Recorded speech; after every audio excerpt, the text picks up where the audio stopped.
Rain tapped gently on the classroom window. Samantha Blake sat near the back, her eyes not on the teacher, not on the board, and certainly not on the words in her open notebook. Instead, her gaze was fixed on the world beyond the glass. Cars passed, leaves danced in the wind, and somewhere deep in her chest, she felt something pulling her away from all of this. "Miss Blake, can you tell the class what I just said?" Mr. Connors, her math teacher, stood with his arms folded. Samantha blinked. A few students snickered. Mr. Connors shook his head. It wasn't the first time Samantha had tuned out. In fact, it had become her habit, daydreaming during class, skipping homework, walking the halls alone, or sometimes not showing up at all. Her grades were slipping. Her teachers had stopped trying. Even her mother had started to give up hope. Samantha was 17 years old. She had 1 year left of high school, but in her heart, she knew she wouldn't finish it. She just didn't belong here. At home, things weren't any better. Her mother worked double shifts as a nurse. Her dad had left when she was 10, and they hadn't heard from him in years. Her older brother, Danny, had moved out after a big fight and only texted once in a while. That night, Samantha sat in her tiny room, staring at the ceiling. Her laptop sat beside her. Notebooks filled with half-written poems and business ideas lay scattered on the floor. She had dreams, big ones, but they felt too far away. Still, something burned inside her. She didn't want to fail. She just didn't know how to win. The next morning, Samantha didn't go to school. She took the train downtown, sat at a coffee shop with her worn-out notebook, and started writing. Not essays or math problems, but ideas. She scribbled things like, how to start a clothing line from scratch, what do successful people do before 30, ways to make money with no college degree. She stayed there for hours, sipping 1 cup of coffee, refilling water, and searching free Wi-Fi. The barista, a girl in her 20s with colorful braids and a warm smile, noticed her. "Hey," she said, "you here studying?" Samantha smiled shyly. "Sort of. Just thinking about life, I guess." The girl laughed. "Aren't we all?" Her name was Leela. She had dropped out of college, she said, and was now saving money to open a small bakery one day. She wasn't rich, but she was happy, focused, confident. That stuck with Samantha. When she got home that night, she sat her mother down and said the words that had been growing in her chest for weeks. "I want to drop out of school." Her mom stared at her, silent for a long time. "I don't want to do nothing," Samantha added quickly. I don't think school is helping me. I want to try something different. I want to start a business someday. I've been learning online. I just need time." Her mother looked tired, scared even. But she didn't yell. "Then you better not waste your time, Samantha," she said. "Because this world is not kind to people who quit halfway." That night, Samantha didn't sleep. She stayed up watching videos about successful entrepreneurs who had dropped out of high school or college, people like Richard Branson, David Karp, even Walt Disney. They didn't have traditional paths, but they had vision. They worked hard. They took risks, and something inside her whispered, "Maybe you can too." Over the next few weeks, Samantha began building something small. She used a free website builder to start a blog. She named it True Bloom. At first, she just wrote articles about finding confidence, about being lost, about creating your own path. She shared it on Reddit and a few Facebook groups. Surprisingly, people started reading. Some left kind comments. Others sent messages asking for advice or just saying thank you. She wasn't making money yet, but she felt alive. One night, she had an idea. What if she sold journals? Simple, elegant notebooks that people could use to write their goals, their plans, their dreams. Just like she did, she had no money to manufacture anything, but she learned about something called print on demand. It meant she could design covers, upload them to a platform, and only pay when someone ordered one. So she did. She watched tutorials, made 10 designs, and uploaded them to an online store. At first, nothing happened. Days went by. Then a week. Then One morning, she woke up to an email. "You've made your first sale." It was only $3 profit, but to Samantha, it felt like $1 million. It meant someone, somewhere, had bought something she made. She had created value. She had built something from nothing. That day, she sat in the same coffee shop, staring at the screen in awe. Leela saw her smiling. "Good news?" she asked. Samantha nodded. "The best." From that point, she was hooked. She poured her time into growing her little store. She tested new designs. She started a YouTube channel where she gave advice to other young people who felt lost like she had. Her face wasn't even on camera at first, just her voice and words, but people listened. Some laughed at her, called her silly for dropping out, but others thanked her, wrote long emails, sent pictures of the journals they had bought and how they were using them. 6 months passed, then a year. By 19, she was making enough to help her mom with rent. By 21, she launched her own planner brand with packaging, branding, and a website of her own. It wasn't just about money, it was about purpose. Samantha still had doubts, still faced hard days. She sometimes cried, sometimes failed, but she never stopped trying. One day, she found herself invited to speak at a youth business panel in the city. Sitting on the stage, with lights shining down, she looked at the crowd of young faces. A teacher from her old school was in the audience. "Mr. Connors," she smiled to herself. Maybe she hadn't needed geometry after all, but she had needed courage, and now she had it. The journey had just begun. Samantha stood by her bedroom window, watching the sun rise. A soft breeze blew through the curtains. She sipped her coffee black, just how she liked it now, and opened her laptop. Her online store had 3 new orders overnight. She smiled. It had been over a year since she dropped out of high school, and no, it hadn't been easy. There were days she doubted herself. Days when she saw her friends posting graduation photos and wondered if she had made a huge mistake. She couldn't walk across a stage in a cap and gown. She didn't have a diploma. Her life was nothing like the others around her, but she was building something real. Her planner brand, True Bloom, was slowly growing. People loved the clean designs and motivational quotes. She had added a small line of affirmation cards, and they were becoming popular too. She packed each order herself from her bedroom, sealing them with a sticker that read, "Your writing, your story, make it count." Still, Samantha knew if she wanted to grow, she had to learn more, so she made a new plan. She would create her own business school taught by the internet. Every day, she set aside hours to study. She watched free videos on marketing, branding, and design. She read articles about e-commerce, listened to podcasts about entrepreneurship, and followed startup founders on social media. She took notes like she was in class, except this time, she was actually excited to learn. Some nights, she stayed up until AM watching interviews of CEOs and business owners. She wasn't just learning facts, she was learning how to think. One night, she came across a story about a young woman who started a jewelry business from her dorm room and grew it into a $1 million company. Samantha watched the video 3 times. She noticed how the girl told her story, how she talked about branding, customer trust, and staying consistent. Samantha wrote 3 words in her notebook: brand, value, community. That was the goal. She didn't just want to sell journals. She wanted to create a brand that made people feel something. So she started a weekly newsletter called the Bloom Letter. Every Sunday, she sent short messages to her customers, little stories, encouragement, or tips on goal setting. At the end of each email, she added a quote: "Write your own story." Her followers began replying. Some shared how they were starting businesses, returning to school, or healing from hard times. Many were women in their 20s, just like her, trying to figure life out. Samantha felt connected to them.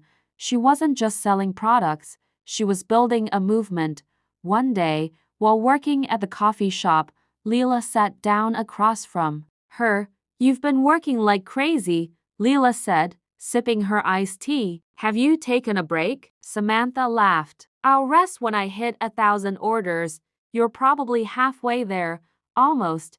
They both smiled. Then, Leela leaned in. You ever thought about hiring help? Samantha blinked. She hadn't. She was so used to doing everything herself, packing orders, answering emails, designing products, managing the website. But the business was growing. Some weeks she barely slept. Maybe, Samantha said, one day, but the idea stuck in her mind. That night, she made a list. Things only I can do, things I can teach someone else, things I'm not good at. It was a long list. The next week, she posted a message in a local Facebook group. Small business. Looking for part-time help, flexible hours, packing orders, organizing inventory, answering customer messages. Must love stories and coffee. She got 6 replies. She chose a college student named Amber, quiet, kind, and super organized.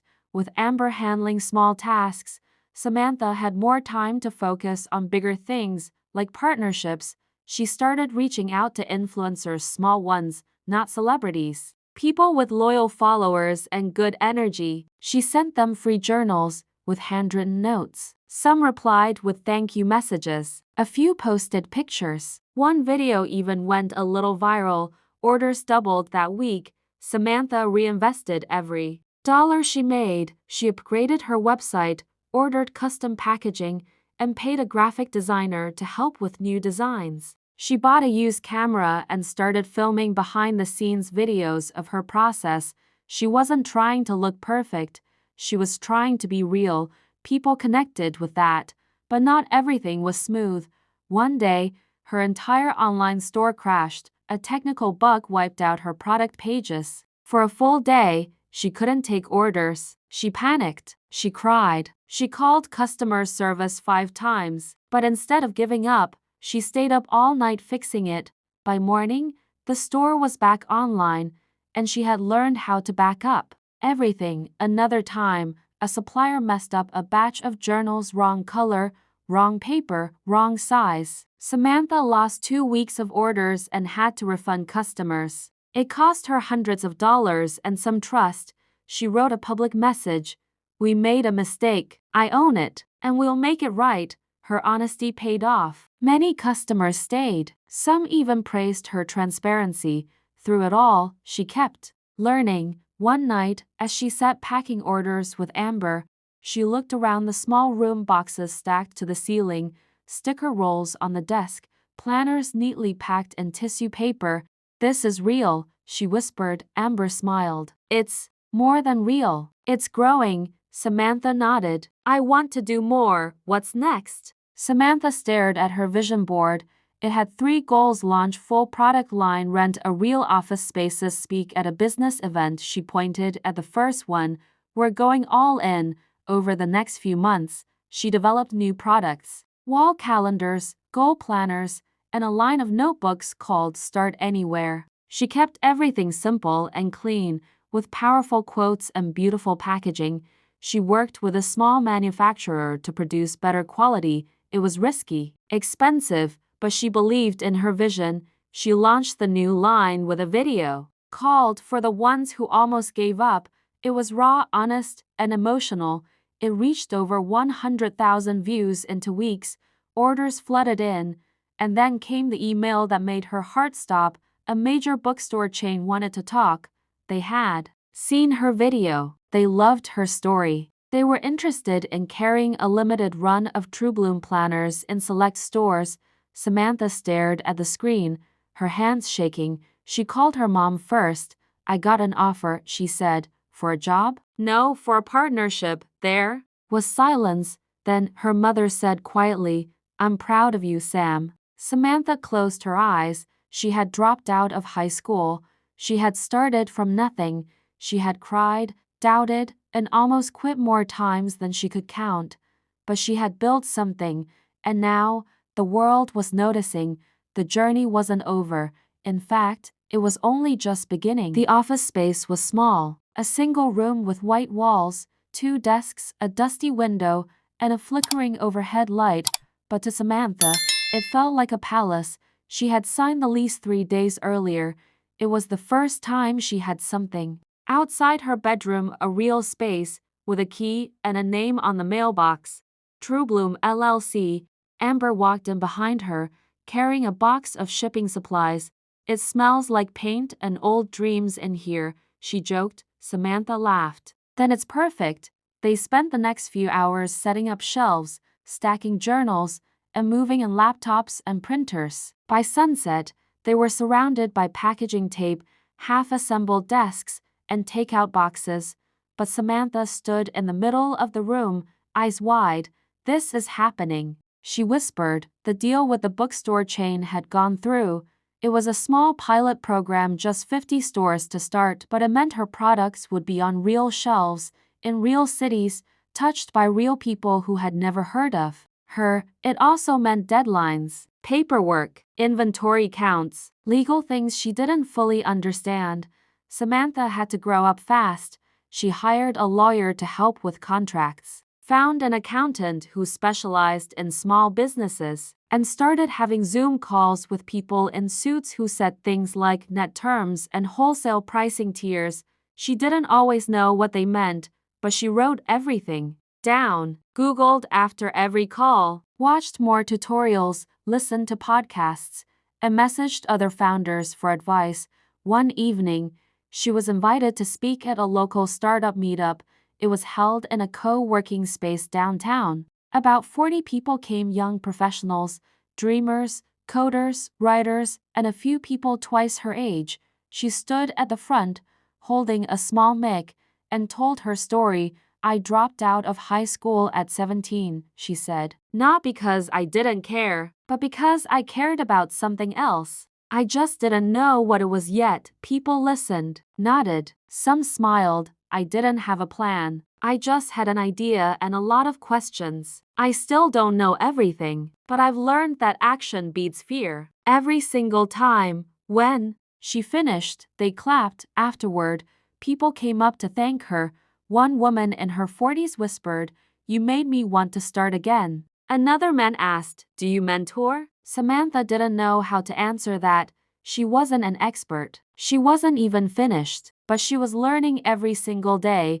Back at the office, she started keeping a journal again, not the ones she sold, but one just for her. A black leather notebook where she wrote thoughts like, "Am I really the right person to lead this? What happens if I fail publicly? Why does it still feel like I'm pretending?" She called it her inner thoughts book, because even though things looked successful on the outside, inside she still struggled with doubt. The imposter voice whispered things like, "You're not smart enough. You didn't even finish school. You're just lucky." But then orders would come in. Emails from customers would thank her. A teenager in Kentucky wrote, "Your planner helped me stop hating myself."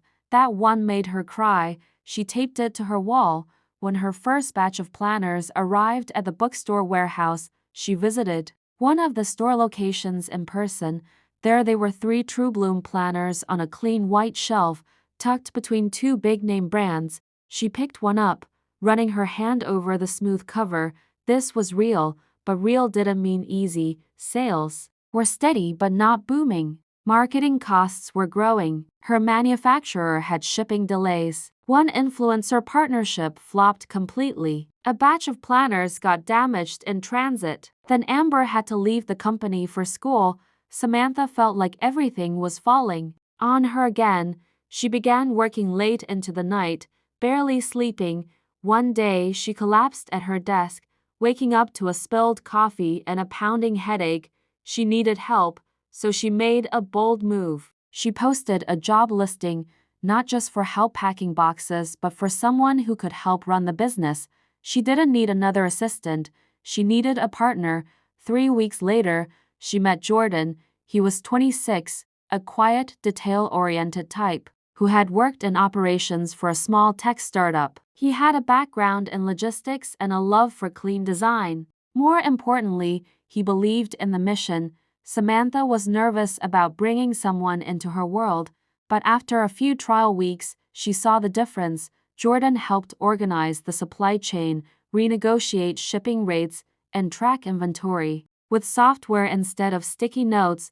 With him on board, Samantha had more time to do what she loved: storytelling, designing, building the brand. Together, they created a new marketing campaign called Your Story Isn't Over. They featured real customer stories: a woman starting over after divorce, a teen who overcame anxiety, a man learning to forgive himself.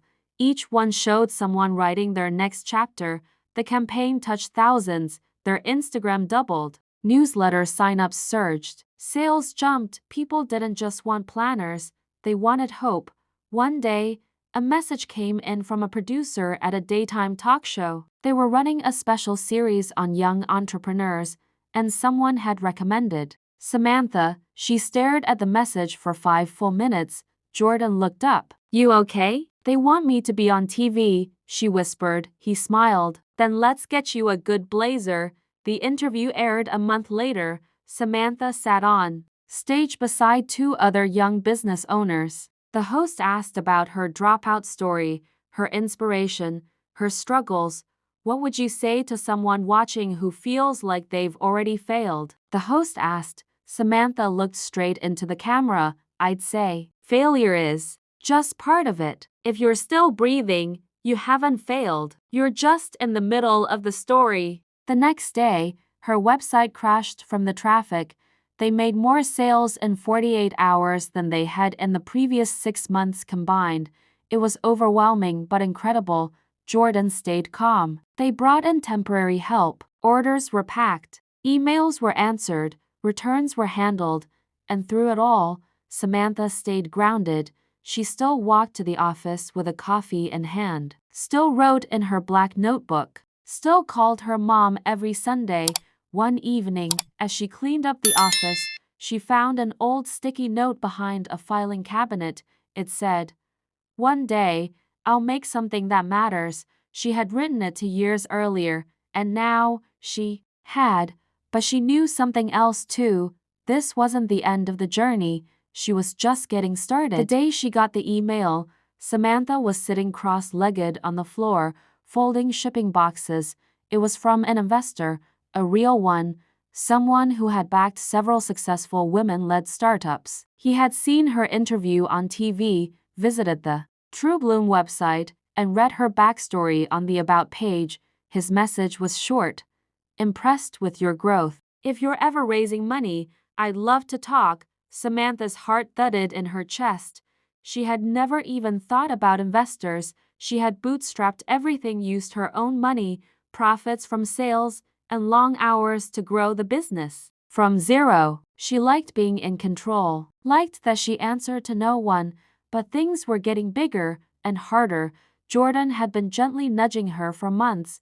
"We're at the point where you either slow down," he said, "or we get help to scale." Samantha hated the idea of slowing down, but the truth was, she was tired, not just physically, but mentally. Every decision now had bigger consequences. One shipping mistake could cost thousands. One social post gone wrong could damage the brand. They needed a real team: designers, customer support, logistics. She agreed to take the meeting.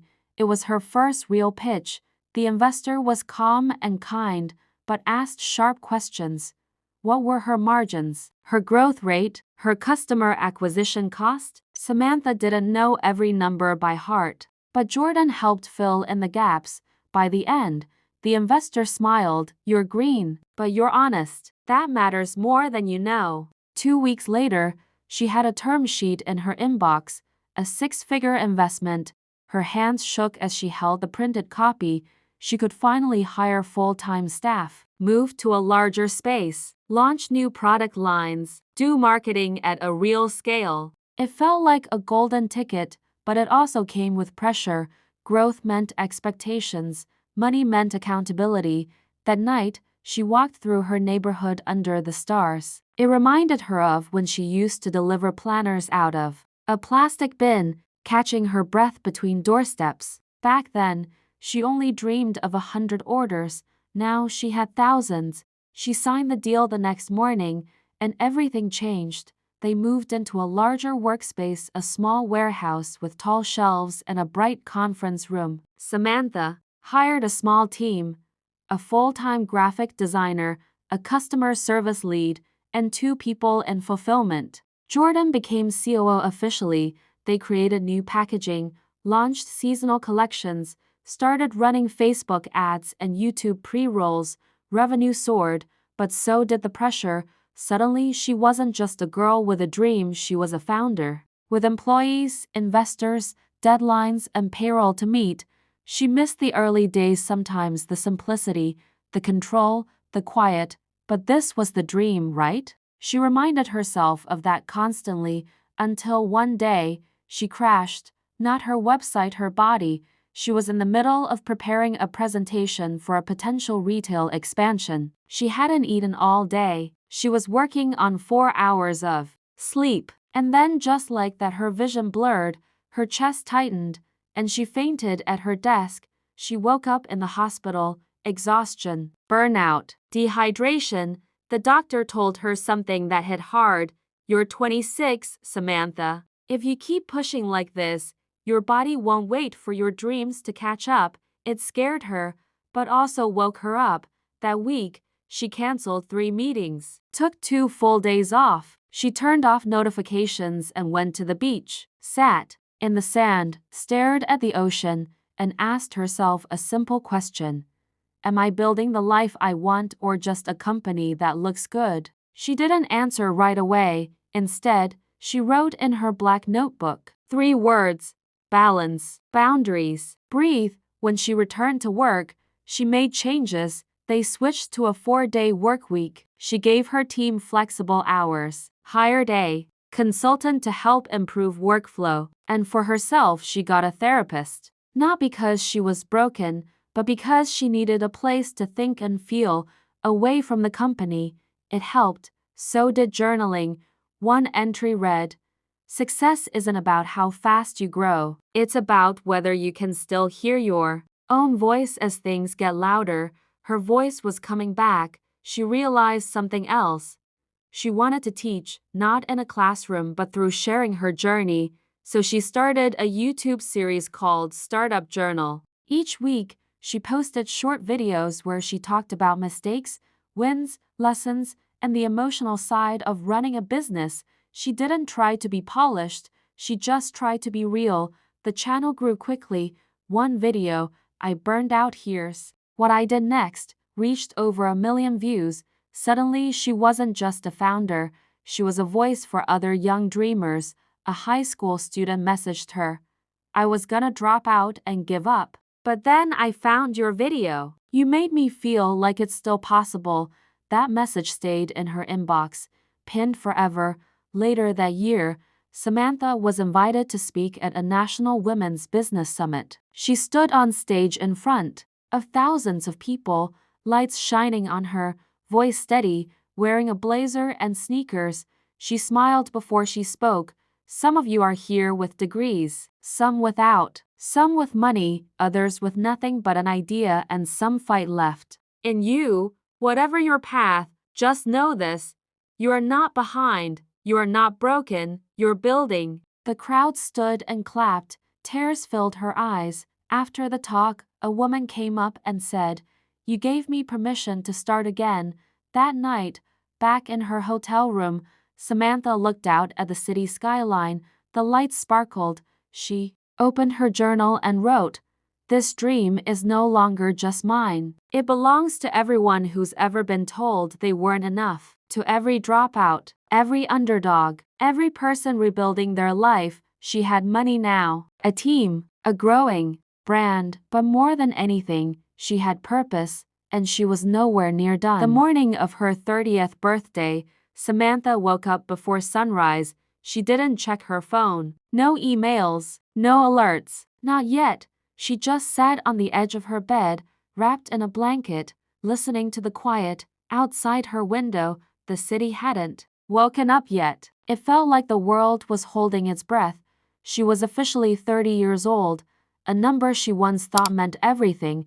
She remembered being 17, sitting on the kitchen floor crying into her hoodie because she had just dropped out of school and didn't know who she was. Back then, she thought life ended at 30, or at least, if you weren't successful by then, You were behind.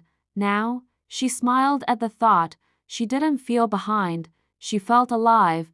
She brewed coffee, pulled out her favorite journal, the black one she'd been using for years, and turned to a fresh page. Across the top, she wrote in neat block letters, "What I know at 30, then slowly, over the next hour, she listed things. Some were simple. No one actually knows what they're doing. Drink water before coffee. Say thank you out loud, even when no one's listening. Some were deeper. The past doesn't define you, but it does teach you. Fear doesn't go away, you just learn how to move with it. Healing isn't linear, and neither is growth, and some were just hers. You can be a dropout and still build something worth showing the world. You don't have to be perfect to lead. You just have to care. By the time she finished, the city was awake. A car honked outside. Someone laughed on the sidewalk. Her phone buzzed with birthday messages, family, friends, followers, even a few from her old high school classmates. One message caught her eye. It was from her former English teacher, Mr. Bell. He had written, "I watched your interview last week. I remember when you used to doodle business ideas in the margins of your notebook. I'm glad you didn't stop. Happy birthday, Sam. You made us proud." She hadn't spoken to him in years. She blinked fast to stop the tears. That afternoon, the True Bloom team threw her a surprise party at the office. There were banners, cupcakes, Polaroids hanging on string, and a poster-sized print of her first ever planner design. Jordan handed her a small box. Inside was a pen, but not just any pen, a custom gold-plated one with the words, "Write your next chapter." She looked up. "You remembered," he grinned. "How could I forget?" Later that night, after the party ended, Samantha stayed back alone at the office. She walked through the space slowly. Over there was the first table they used for packing. That corner had been the design wall. The coffee machine still made a weird noise when it turned on. Every part of this place held a memory. She stood in front of the tall mirror near the entrance, looked at herself. Really looked. Same brown eyes, same dimple on one cheek, but stronger now, not just older, wiser, calmer, clearer. She thought about all the things she had built. A business, a platform, a team, a voice. She thought about the people she had helped, the ones she'd never met but who wrote and sang her words had helped them hold on. She thought about her 17-year-old self, the girl in the hoodie, afraid and overwhelmed. Then she whispered, "We made it." And just like that, something in her heart settled, not because everything was perfect, but because she finally believed it. She didn't need to prove anything anymore. She just needed to keep showing up. The next morning, she announced her new project. It wasn't another product. It wasn't another campaign. It was a nonprofit, True Start, a program to help other young women, especially high school dropouts, single moms, and overlooked dreamers start their own creative businesses, workshops, mentorship, grants. Samantha knew how hard it was to begin when no one believed in you. When you didn't have a resume or a degree, when all you had was an idea and a fire in your chest. She wanted to be the hand she never had. News spread quickly, articles, interviews, applause, but more than anything, Samantha felt at peace. She had taken everything that once made her feel broken and turned it into something that could heal others. One afternoon, while visiting a high school to talk about entrepreneurship, a girl in the back raised her hand. Her voice shook as she asked, "What if I already messed up too bad to start over?" Samantha smiled gently. "You haven't messed up," she said. "You've just been learning. That's all any of us are doing." The girl nodded slowly, and Samantha saw it, that little flicker of belief, that tiny flame. That was enough. That evening, back at home, she sat by her window. The sun dipped low. The sky turned gold. She opened her journal again and wrote, "This is not the end of the story. This is the end of a chapter, and the start of something even better." Then she closed the book, smiled to herself, and kept going. The end.